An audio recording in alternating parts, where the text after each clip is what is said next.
Hey guys, tonight we're going to get all cozy and unravel the life of Elizabeth I, the queen whose reign was as layered and rich as the blankets you're probably wrapped up in right now. You might find yourself snuggling deeper into your couch or bed, thinking that you probably won't survive this deep dive into all things Tudor without feeling just a tad more curious and sleepy. Before you get too comfy, feel free to tap like or subscribe, but only if you're genuinely enjoying the calm around here. Tell me where you're listening from and what time it is over there. I love seeing how far this sleepy little journey reaches. Now, go ahead and lower the lights. Maybe let a fan hum in the background, and let's drift gently into tonight's story together. Imagine waking up in a world without the gentle vibrations of your phone alarm. Instead, a series of trumpets, or maybe a few whispered words, like Elizabeth I often had, gently pull you from dreamland. Because honestly, who needs a digital rooster when you've got a full-on royal symphony to start your day?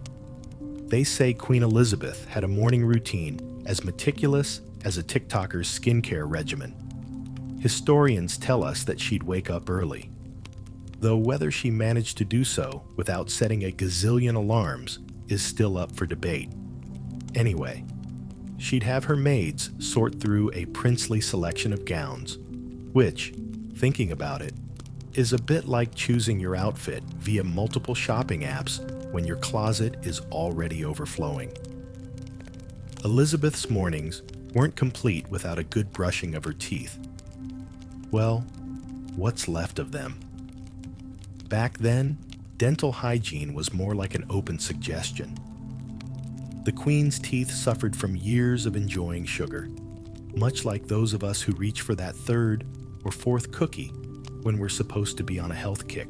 Her teeth became so bad, apparently, that a bishop once had to give her a lecture about it, which you can imagine went over about as well as having a dentist tell you to floss. And as we shuffle past the breakfast hour in the Tudor court, you might wonder, how did she balance it all? Did she ever greet the morning sun feeling a little less than regal?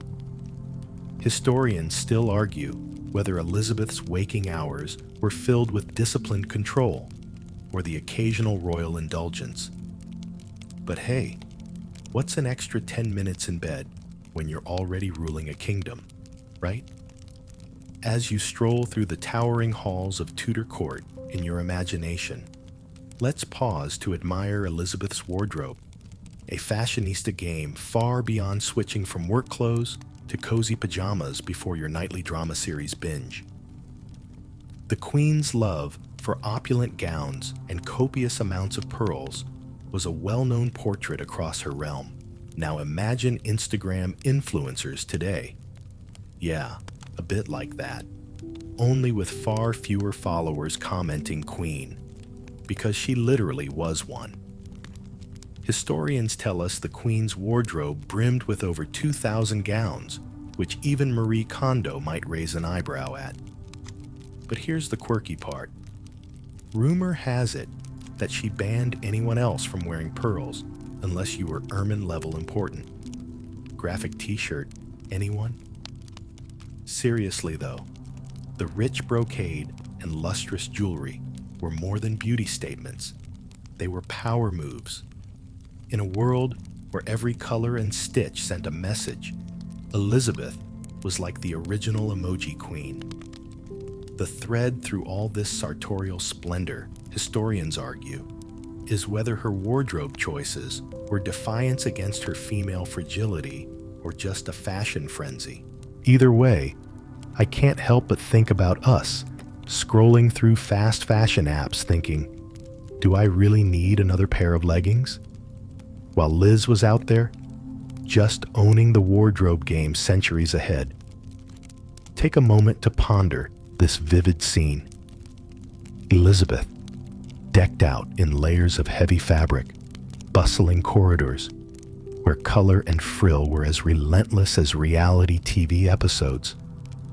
The distinct shuffle of skirts on tiled floors, the grand whisper of intrigue as the court watched, and the distinct crunch of pearl-studded slippers across the gravel outside. It's as if every outfit she wore had its own narrative, a standalone episode, much like how we find our stashes of old clothes and wonder about the stories they'd tell if they could only talk. And so, we'll leave her, a figure shimmering in candlelight, poised at the crossroads of fashion, power, and perhaps the occasional discomfort of staying on trend in a world that never paused for breath. Moving along the winding halls of Elizabeth's life, we find ourselves peeking into her heart, which wasn't all pearls and glory. Elizabeth's romantic life was as complicated as that folder on your desktop, overflowing with screenshots, partially resaved memes, and reminders you keep ignoring. Her social circle boasted poets and courtiers, hinting at whispers of love stories that may or may not have been. One such name was Robert Dudley, who, in the drama department, could give modern-day reality stars a run for their money. Historians say they were deeply affectionate with one another. Now, whether they were as tangled up in history as their love letters remain a point of scholarly debate. The Queen never married, earning her the moniker, the Virgin Queen. Though it's fun to imagine the drama if she had Facebook's relationship status to toggle. Elizabeth's choice not to marry was both a personal and political decision, a bit like refusing to pick a go-to streaming service and just browsing through options on YouTube instead. It kept everyone guessing and meant she wielded her singular status as a potent diplomatic tool. The reasons behind this are still a lively coffee table discussion among historians. Was it a result of heartbreak following Dudley's marriage to another? Or maybe determined political strategy to keep her rivals guessing, much like saying maybe on a group chat event and watching the chaos unfold? Honestly, Elizabeth's strategy kind of feels like texting "on my way" while you're still wrapped up in a blanket. It leaves just enough intrigue and flexibility to work in her favor. Picture Elizabeth, surrounded by secretaries and courtiers, occasionally showered with poetry and flattery, smoother than the overly exaggerated decluttering videos we never implement. Love letters, politics, and a dance of power crafted a reality where every gaze, handshake, and word was a delicate balancing act. And in this whimsical theater of love and politics, Elizabeth I played her role with an elegance that kept her subjects enthralled and historians ever so inquisitive. As you imagine the bustling court, it's a reminder that perhaps even the most powerful of us need a touch of poetry and maybe a warm cup of tea to get us through the night. As we drift further into Elizabeth's world, let's peek over her shoulder at the Tudor dining table. Imagine a scene where the Queen's diet was as experimental as trying out every TikTok recipe saved under Watch Later. It's said she had a sweet tooth that ran as deep as some of us scrolling through dessert reels endlessly. Sugar was imported and precious, as rarest delicacies tend to be. And boy, did Elizabeth savor it. Her fondness for sweet treats might give a modern dentist nightmares. But who doesn't go for that extra scoop of ice cream now and then? Apart from candied delights, Elizabeth's meals featured meats and breads aplenty, but vegetables lived more like distant acquaintances on the plate rather than friends.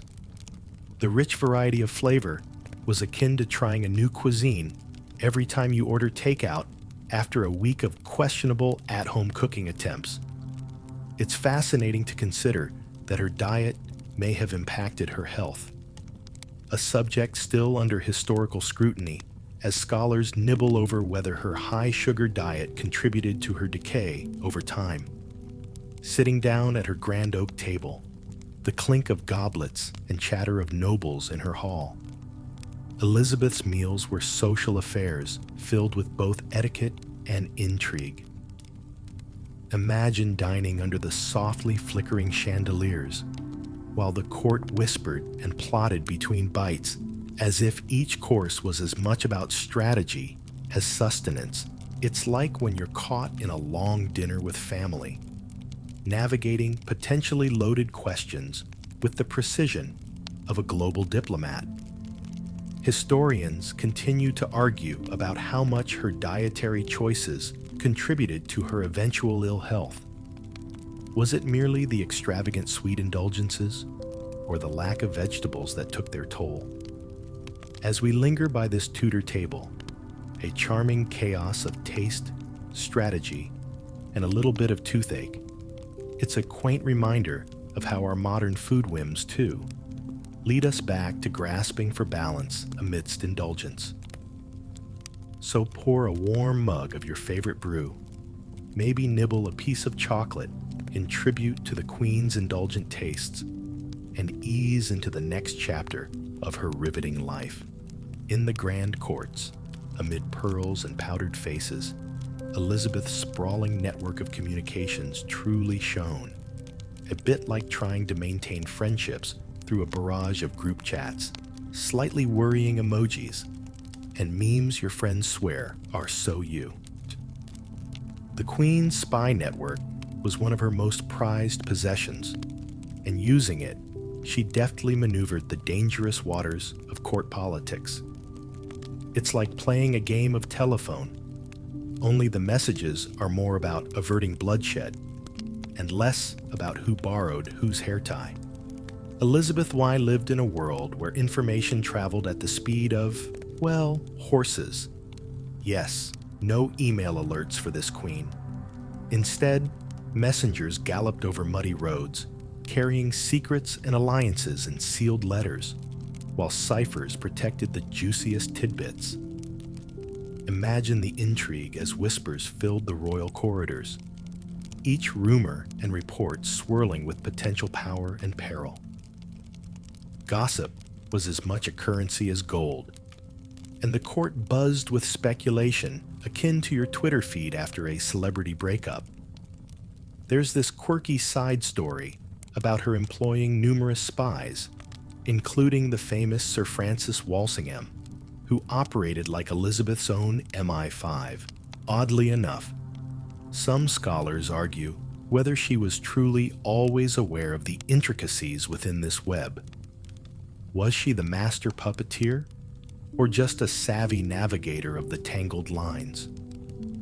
Walking through the echoing halls, you'd hear the click of heels on polished stone and the distant murmur of messengers exiting the scene in haste. Her sounds, a blend of whispers and the studious scratch of a quill on parchment, humming under the quiet chant of the court clock. It's like watching the tick-tock of a bustling office, messages zipping back and forth, each one potentially holding the balance of power. Elizabeth's mastery of information control was legendary, but we still ponder. Did she see every string in the web of her spies, or was some information always just slightly out of her reach, like an overstuffed email inbox left unread? Some truths likely remain tucked away, enticing future historians with the incomplete puzzle of Elizabeth's court and her many unseen maneuvers. So snuggle a little closer, let the steady beat of history soothe, and glide into these whispers of the past. As we meander through time with Elizabeth, let's slip into her lesser-known quirks and clandestine hobbies. Imagine the Queen indulging in personal pastimes that might rival our guilty pleasures of binge-watching reality shows or trying new dance challenges when no one's watching. Rumor has it, Elizabeth was fond of music and dancing. her nimble feet moving to tunes that filled the grandiose chambers of her regal palace, her version of a mid-century dance-off. But here's a plot twist that could fuel a dozen conspiracies. Some say she might have penned a few of Shakespeare's plays herself. Just imagine Elizabeth seated by candlelight, a quill scratching feverishly across paper, script lines blending seamlessly with state decrees. Was she the Tudor version of a ghostwriter in her own time? Historians still have a heated debate on whether she had time between reigning over her kingdom and dancing the minuet with the starlight as her audience to scribble out a sonnet or two. Her clandestine hobbies might have also included pursuits far from the cheering court, like secret strolls through gardens or whispered discussions with trusted advisors. It's akin to sneaking in that quiet book read in a corner cafe, despite a hectic schedule, feeling both indulgent and invigorating. And like those moments where you sheepishly admit to reading random Wikipedia entries at 2 a.m., Elizabeth likely valued these personal quirks as a sanctuary from the pressures of majesty. Imagine her frosted windows and the scent of ink and parchment blending with the rose perfume lingering in the lace of her ensemble. Elizabeth's creative whispers danced with the shadows, cast by flickering lanterns, her world at once vibrant and deeply introspective. It's this enigmatic duality that makes us wonder, did she harbor secret stories that would make her reign all the more theatrical? Her private musings, hidden in time's tapestry, leave us pondering whether the Queen found escape and expression in these stolen moments.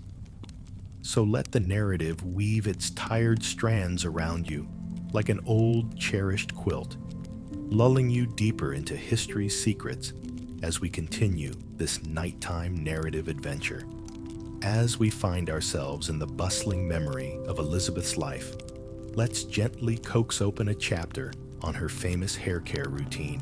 Now, imagine a daily struggle with her iconic red gold locks that might remind you of your own tangled relationship with elaborate hair trends, or honestly just settling for a messy bun. Because who has the time? Elizabeth's fiery strands were legendary. Wearing her signature wigs was as much a political statement as a fashion choice. For her, wigs were a bit like having virtual backgrounds in video calls. Never a hair out of place, no matter the chaos outside. However, these wigs were nothing short of high maintenance. They had to be meticulously styled and curled, probably requiring an entire team of attendants running around with something akin to Tudor-era curling irons. Quirky tales even whisper she might have dabbled in some alchemical hair potions. Historians speculate about whether these wigs were designed to cover up hair loss, or whether she just enjoyed the pizzazz of having an eternally perfect hair day. The debate continues, with some scholarly voices suggesting her wigs also served as a tool to deflect from ailments that might have plagued her. Maybe you can relate.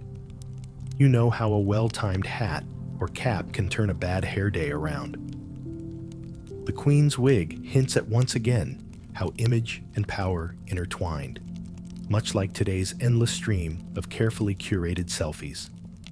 Imagine the quiet shuffle of feet on wooden floors, the Queen perched in a grand chair, surrounded by flickering candlelight as her attendants busily gathered and styled, the soft scent of pomade and lavender perfumes mingling in the room. We wonder whether, in all their royal splendor, those wigs were a burden or a prideful crown that made her feel more like herself. As you drift softly through these musings, think of hair's curious ability to shape a persona, even doing battle against time's relentless passage. Let these quaint and slightly bizarre touches of Tudor life wrap around like a cozy, warm bathrobe and draw you further into the sleepy intrigue that history has whispered across the ages. Now, as the shadows of the past lengthen, let's delve into the more somber corner of Elizabeth's story, reflecting on an aspect not unlike when you're lying in bed at 3 a.m., contemplating every choice you've made since kindergarten. You see, Elizabeth was no stranger to the physical toll stress can take, and her health, like your determination to eat kale salads every week, was precarious at best. True, she was powerful, but hey, even powerful people sometimes get that Monday morning reluctance. Historians suggest that behind her sharp mind and regal posture, Elizabeth battled various health issues. Some accounts hint at the lingering effects of smallpox, a disease she survived that left her with physical scars, perhaps motivating her famous reliance on makeup. The medical understanding of the time was a hodgepodge of herbal remedies and attempts that would make today's WebMD look like absolute magic. Her doctors did what they could, treating her with concoctions that were essentially Tudor-era Googling of how to cure a cold. And honestly, historians still argue whether these treatments did more harm than good. Did she wear her warrior's paint of cosmetics out of necessity, battling vanity against vulnerability? Or was it merely the style of the age? Imagine bustling experts trying to decipher bodily humors within the echoing walls of majestic palaces, while Elizabeth herself tried to maintain poise amidst whispered diagnoses and remedies that sometimes sounded more like potions from a wizard's textbook. It's this balance of strength and fragility that lingers in her story, a dance between health and identity as delicate as the scent of aged lavender wafting through candlelit rooms. So, as the flickering lights echo into the night, and these tales weave into your own restless thoughts, consider the humanity beneath the crown. Elizabeth, with all her strength, faced the vulnerabilities we all know too well. Let the soft echoes of history lull you into a deeper sense of kindred resonance as we slip deeper into her enigmatic tale. As we gracefully spin through Elizabeth's world, we come upon a tapestry of emotions, her mysterious mood swings, and that ever-present royal poker face. It's like when you send LOL texts without so much as a smirk, yet beneath, emotions churn like turbulent seas. Elizabeth's reign was marked by bouts of fervent emotion, leading historians to whisper whether they were signs of a tempered brilliance or evidence of deeper, unspoken struggles. Her steely exterior was often tested by pressure and intrigue, not unlike navigating modern office politics, where poker faces behind laptops veil personal storms. Stories echo through time, suggesting Elizabeth had spells of deep melancholy, what might today be termed as symptoms of depression. Her life seemed a tough juggling act, balancing intense public scrutiny with paralyzing fear of failure, a queenly version of setting 5 alarms and coldly ignoring them all. Historians, like armchair psychologists, overanalyzing every text and punctuation, argue if these mood swings were the result of inherent temperament or aggrandized pressures. Did the weight of a crown amplify these moods? Was it genetics, or perhaps the dwindling independence of her later years that left her feeling slightly trapped under layers of brocade and expectation? Picture her strolling through her court's gardens, the rustle of leaves underfoot, an imagined symphony of thoughts, both harmonious and discordant, clashing like the cymbals of a marching band. A blend of heady rose and freshly turned earth perfumes the air, where perhaps in solitude, Elizabeth found moments of clarity amidst her inner tumult. It's a side of her reign teeming with humanity that we all can relate to, the struggle of maintaining composure, an eternal mystery of the heart masked by the fortitude of rule. The reflections of these complex emotions, delicately sewn into her life's narrative, invite you into seeming contradictions of history. In the teasing outskirts of sleep, let this careful balancing act wrap you tighter in its embrace, a thematic lull drifting like moonlight through the wisps of time's gentle disguise. Dancing from one delicate subject to another, we find ourselves in the grand theater of Elizabeth's diplomacy, a veritable ballet of grace and grit. Her skills in the art of delicate negotiation were legendary, paving paths through the intricate political landscape like a well-executed game of chess. Picture the scenes like intense reality TV board meetings, where each word and gesture is calculated with precision that could rival even the most dramatic season finale. Elizabeth's diplomacy rested on a fine line between charm and caution. Her interactions with foreign dignitaries and potential suitors formed an elaborate dance floor where she moved with smart finesse, all with an air of still having a secret ace up her very regal sleeve. Historians reminisce about how she managed to maintain relative peace across her reign, a feat considering the volatile nature of European politics at the time. It's like binge-watching your favorite series, where the protagonist seems to effortlessly sidestep disaster episode after episode. Sometimes you have to wonder, could a contemporary peace deal have been reached over a shared laugh or a simple dinner instead of tension-filled debates? Historians still ponder whether Elizabeth was as masterful a strategist as believed, or if luck played a part. Like that time, you aced an exam after an all-night cram, fueled by coffee and mild panic. Imagine the rustle of parchment as maps and letters were meticulously unfolded in candlelit rooms. Advisors murmuring in schemes, their words a soft static underlined by distant clinking of armor. Elizabeth's own voice, soothing yet commanding, cuts through the haze of smoke from burning logs, a symphony of authority lying just beneath her facade of demure presence. The legacy of this delicate diplomacy still dances across pages today, as historians turn and return to discover that harmonious balance she maintained. So as you cozy deeper into your cushions, let the tales of calculated gestures, whispered alliances, and the scent of dusty tomes soothe you into a nuanced reverie where history gently mingles with your dreams. In the labyrinth of courtly life, intrigue buzzed like bees around the intricate honeycomb of scandals, whispering the age-old tales of deceit and ambition.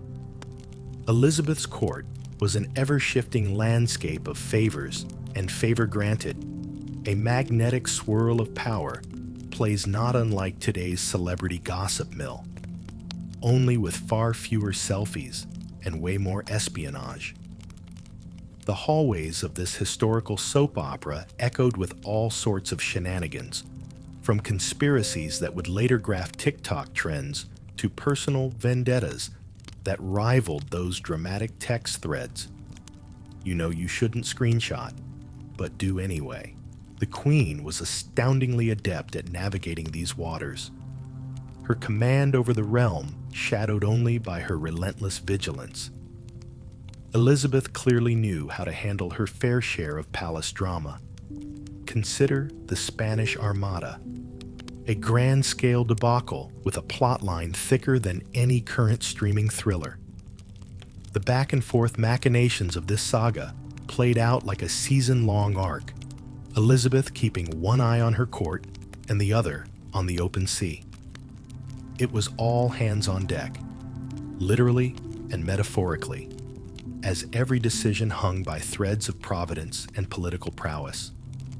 But conspiracy-wise, historians still argue over how deeply Elizabeth was entrenched in these happenings.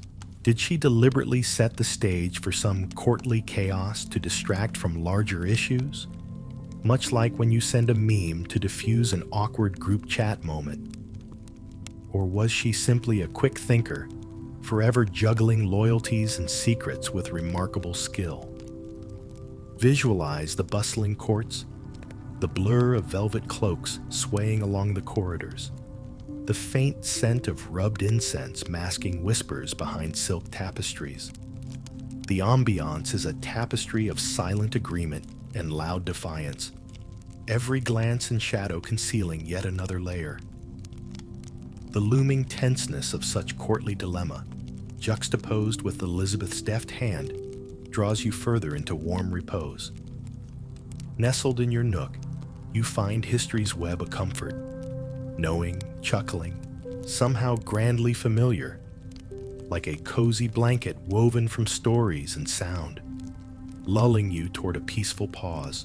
As the echoes of court intrigue fade, let's gently step into the slowing rhythm of Elizabeth's later years, where holding the throne was a testament to stamina.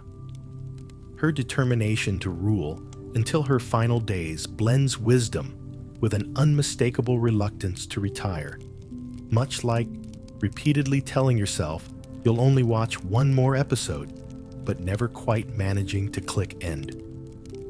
Elizabeth's reign stretched into her 70s, defying the expectations of her time, as if she feared what would come if she dared to rest. Her courtiers watched, with a blend of admiration and trepidation, often wondering, in hushed tones, why she chose to hold on so fiercely. Maybe it was the fear of uncertainty that kept her gripping the scepter, a royal echo of hesitation we can all feel facing an unknown future.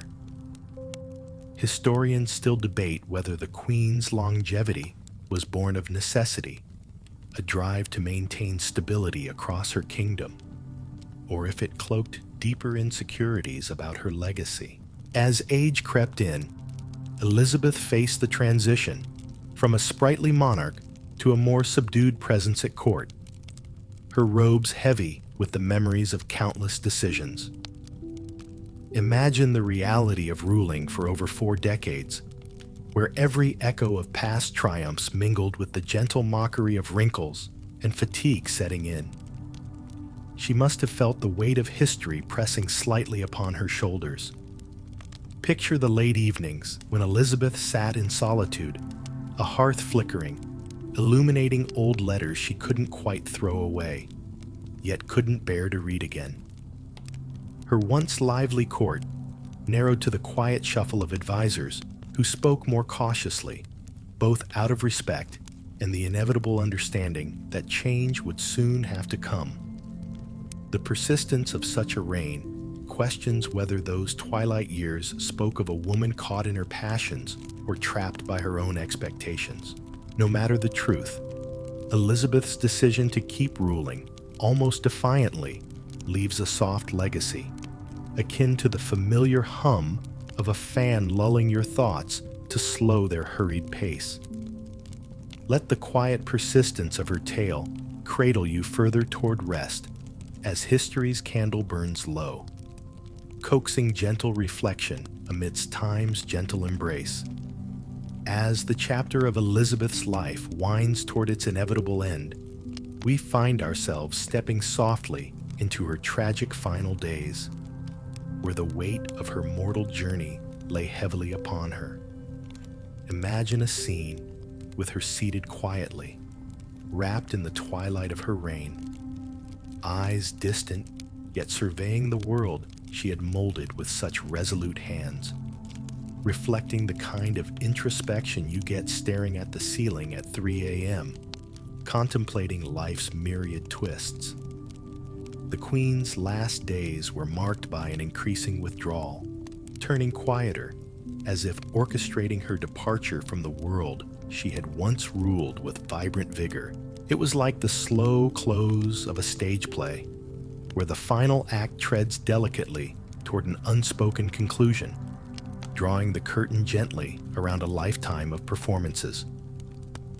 They say she refrained from choosing a successor, perhaps reluctant to face the end of an era or surrender the autonomy she had so fiercely guarded.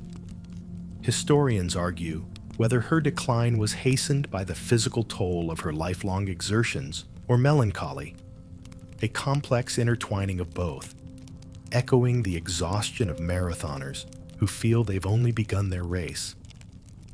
And in those late hours, did she see visions of her younger self dancing in pageantry, or hear the distant ghosts of friends and foes alike whose stories had intertwined with hers? Throughout her decline, Elizabeth lay surrounded by the whispers of loyal attendants, the faint rustling of drapery, and the steady flicker of candlelight casting long shadows across her chamber. It was a whispering breeze filled with era's end, encapsulating courage, nostalgia, and the bittersweet departure from a world she had crafted so boldly. In the softness of her final repose, Elizabeth left behind a legacy that historians eagerly dissect. Yet it's a poignant silence that speaks volumes, a quieting of time's persistent tick. As the night folds its gentle arms around her tale, consider these last glimpses a gentle rocking into sleep, with history's gentle hand smoothing the furrow of time, guiding you to dream alongside the Queen's silent reign adieu. Let these threads of echoed grace weave a seamless, whispering lullaby, fading gently towards tomorrow's dawn. As we meander deeper into the echoes of Elizabeth's legacy, let's allow ourselves to be carried on the soft whispers of ghostly tales and lingering legends. You know those stories that linger like a melody, repeating at the edge of memory until they fade into the mist. Elizabeth's ghost is said to wander, her spirit one entwined with the timeless corridors of history, her presence as ethereal as that creaking floorboard you ignore but definitely hear when you're home alone at night. Historians still clamor over whether Elizabeth's choices tailed her into the afterlife, her regal shadow casting across the very lands she ruled. Did she haunt the whispers of her era, perhaps popping in here and there like that unread email notification that stubbornly refuses to vanish? Legends suggest her presence remains felt at Richmond Palace, the bedchamber doors echoing with her restless conclusion. It's an enduring testament to a queen who left such remarkably intricate threads in the tapestries of time. In reality, ghosts aside, Elizabeth's tangible legacy wove into the fabric of Britain. Her reign, a golden age of culture, exploration, and the artful balance of power. Her imprint stretched far beyond stone palaces and maritime charts, cultivating an enduring brilliance that echoes still, like an antique lighthouse relighting its gentle beam across turbulent seas. Now, as we move towards the close of our night's storytelling sojourn, let us draw in these last moments of reflection. The pace slows. The words soften into a rhythmic lull, like a gentle lullaby warming before sleep. Remembering the majestic queen, whose life unfolded like chapters of a well-loved novel, we find ourselves soothed by the quiet resolution of Elizabeth's journey. In this sleepy afterthought, we see how history quietly beckons, inviting us to marvel at its wonders. Snuggle a bit deeper, cloaked in the gentle symphony of whispered pasts, and let Elizabeth Fern's narrative rock the cradle of your dreams.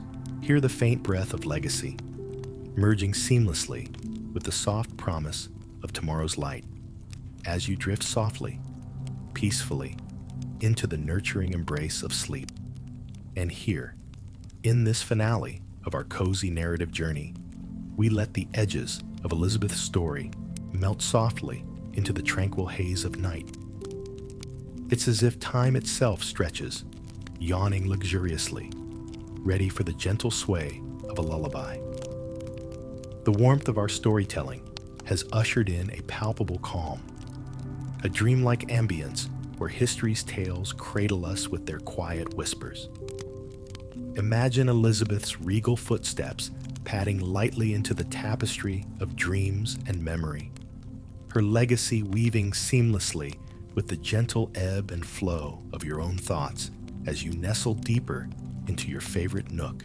The hum of life's little modern miracles, the refrigerator's soft sigh, the rhythmic dance of rain on your window, the embrace of mismatched yet perfect pajamas fold into this peaceful moment, just as her own story seamlessly weaves into the fabric of our shared human history.